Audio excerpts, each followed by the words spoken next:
Hey folks, this will be the last video here in this session. You've got the rest of the reading you can do here, but I want to show you how you can modify values in a data frame. Now, there's a lot of cool things we can do with modification. They're not really going to make a lot of sense with our example here with the menu. So go through this playing card example and try all of these things out. This will take you a little while to play with and make sure that it's doing what you expect it to do. If you're just pasting the code in and stuff happens and you don't really know what's happening, we're kind of missing the point. So we're playing with it, experimenting with it, seeing what is happening behind the scenes. If you got questions, let me know. Post in the class or in Discord. Let me know how things are going.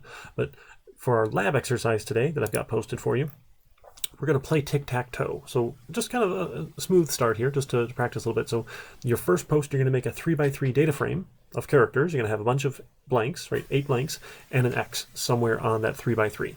And then throughout the week, you're going to reply to your classmate with the R code that changes one of the values in the data frame to an O, and then they'll post back with an X, you'll post back with an O, they'll post back with an X, you'll post with an O, until you're done with tic-tac-toe.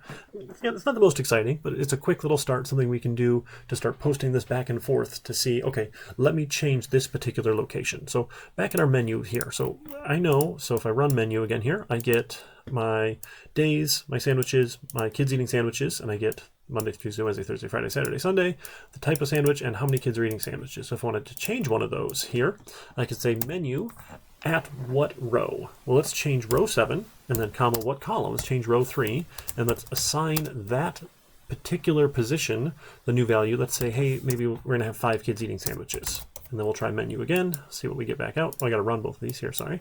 We hit run. We see we're going to change it. Now we see I have 5 sandwiches on Sunday leftover day.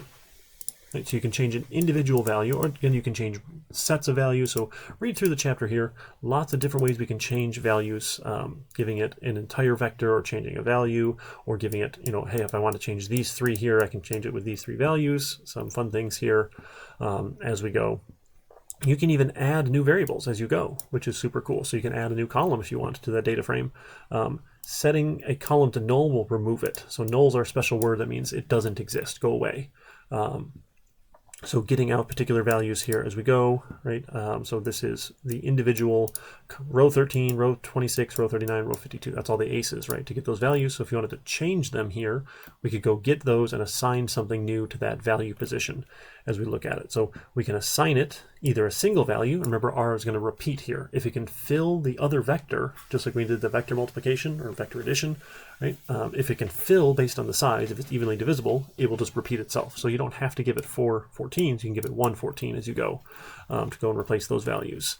Looking at the shuffle function, again, we don't know where the aces are, so we have to go find them. So to find the aces, you can do this cool logical tests. So R is good at knowing, hey, is something true or false? So we can say, hey, is it true or false here? And it will give me back the logical true or false. So you can build out that list of, hey, where is something here? So given the face values here, I can get back out. I can say, hey, if the face is an ace, I'll get a vector of logicals here that is going to match the rows, right? So I'll have false, false, false, false, false, false, true, false, false, false, false, false, false, false, false, true. So every 13th one should be true, right? True and true and true. So I can use this then to pass those values and do something with it, or go assign that something with it here and see what I'll get, right? So the value of the rows at this location, right? Here's my where it equals true.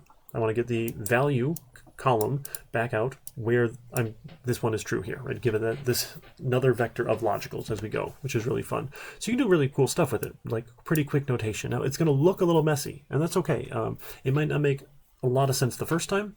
Definitely want to spend a little bit of time, go through it once or twice, or kind of change. Can you pick out a different thing? Can you change this from aces to something else?